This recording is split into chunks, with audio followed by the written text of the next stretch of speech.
तर बीडमधला हा मोर्चा नेमका कसा असेल, तर शरद पवार गटाचे आमदार संदीप क्षीरसागर यांनी काय म्हटलंय ते आपण पाहूया।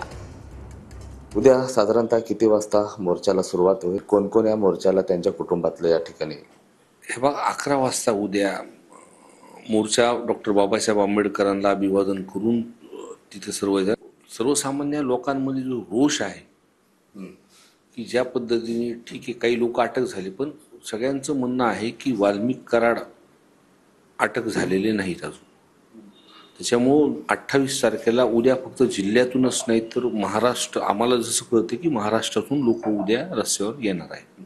मात्र सुरुवातीला 4 दिवसापासून बीडच्या पोलीस अधीक्षक कार्यालयावरती हा मोर्चा जाणार होता, मात्र अचानक हा मोर्चा आता जिल्हाधिकारी कचेरीवर जातोय। काय त्याच्यातली आम्ही काही माहिती घेतली आणि तो तपास जो आहे तो CID कडे वर्ग केला।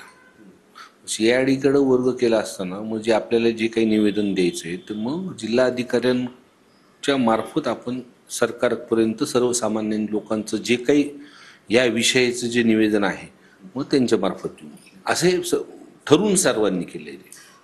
महाराष्ट्रातून कुठले कुठले नेते या ठिकाणी येतील? शरद पवार येणार आहेत अशी चर्चा देखील होते।